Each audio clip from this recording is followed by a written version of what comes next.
Sejatinya konsep oposisi politik tak dikenal dalam negara yang menganut sistem presidensial macam Indonesia ini.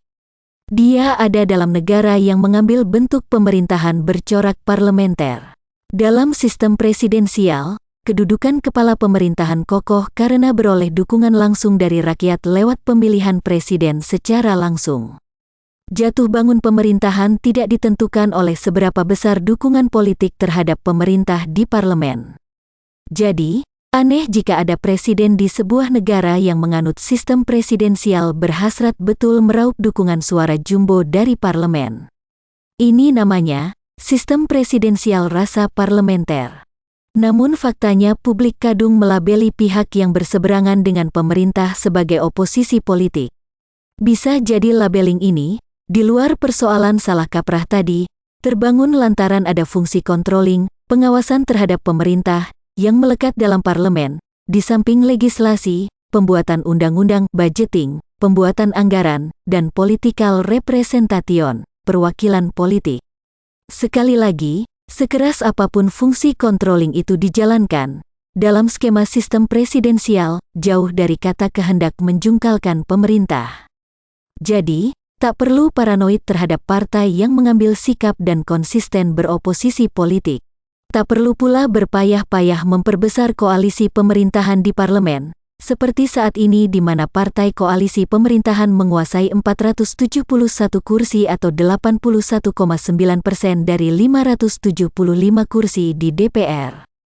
Sedangkan partai oposisi, yakni Demokrat yang memiliki 54 kursi dan PKS sebanyak 50 kursi, total kursi keduanya adalah 104 atau hanya 18,1% dari keseluruhan kursi di parlemen. Komposisi terlampau jomplang ini jelas memperlemah check and balances dalam skema sistem politik demokrasi yang kita anut. Minimnya controlling dari parlemen ini berdampak fatal pada akhirnya, seperti kualitas demokrasi terpuruk, tingkat korupsi yang mengkhawatirkan, penanganan pandemi COVID-19 yang berlarut, gurita oligarki politik dan ekonomi, dan lain sebagainya. Sinyalemen Lord Acton menemukan pembenarannya, power tends to corrupt, absolutely power corrupt absolutely. Lalu kita beranjak ke topik oposisi politik sebagai salah satu isu strategis, dari 5 isu strategis, yang bisa dimanfaatkan untuk menggapai target 15% suara nasional. Pijakannya adalah data hasil survei akses di Provinsi Jawa Timur, Jawa Tengah, di Yogyakarta, dan Banten beberapa waktu lalu.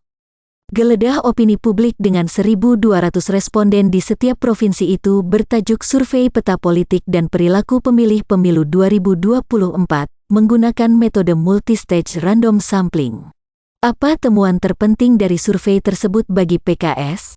Jawabannya adalah kesukaan publik terhadap partai oposisi belum berkorelasi positif terhadap nilai elektabilitas PKS.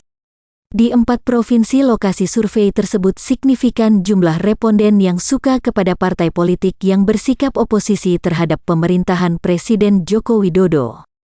Rata-rata separuh responden menyukainya. Namun, penting untuk diulangi lagi, kesukaan terhadap partai oposisi nyatanya belum berkorelasi positif terhadap nilai elektabilitas PKS.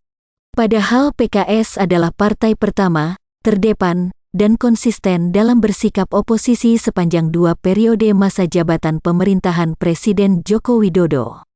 Di Jawa Timur ada 47,7% responden suka partai oposisi, namun elektabilitas PKS adalah 6,1%. Di Jawa Tengah ada 53,4% responden suka partai oposisi, namun elektabilitas PKS sebesar 8,0%. Di Yogyakarta ada 62,0% responden suka partai oposisi, namun elektabilitas PKS senilai 11,1%. Dan di Banten 54,9% responden suka partai oposisi, namun elektabilitas PKS sebanyak 14,2%. Jadi, faktanya adalah ada gap, kesenjangan relatif besar antara kesukaan publik terhadap partai oposisi dengan nilai elektabilitas PKS yang sekali lagi sebagai partai pertama, terdepan, dan konsisten dalam bersikap oposisi sejauh ini. Pertanyaan elementernya adalah mengapa terjadi kesenjangan tersebut? Ada 2 kemungkinan penyebab. Pertama, Publik minim pengetahuan perihal sikap politik yang diambil PKS alias ada masalah serius dalam soal komunikasi politik ke publik. Sinyalemen ini patut menjadi perhatian jika kita menengok hasil survei di Provinsi Banten. Saat ditanyakan partai politik apa yang menurut penilaian responden yang bersikap oposisi, 3 besarnya adalah PKS 36,5%, Gerindra 15,8%, dan Demokrat 11,7%.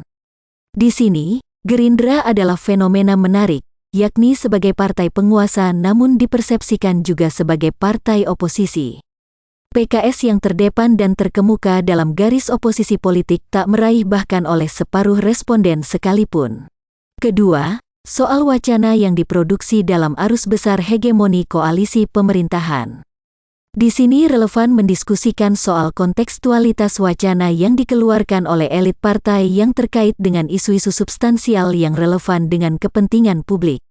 Ada banyak isu substansial yang bisa dikelola untuk meraih simpati publik. Sebagian di antaranya sudah disinggung di atas. Seperti kualitas demokrasi yang terpuruk, tingkat korupsi yang mengkhawatirkan, penanganan pandemi COVID-19 yang berlarut, gurita oligarki politik dan ekonomi, dan lain sebagainya. Dan, ini yang maha penting, apa tawaran solusi dari PKS? Dalam konteks produksi wacana ini, boleh jadi publik mempersepsikan dan menilai oposisi PKS sebagai antara ada dan tiada.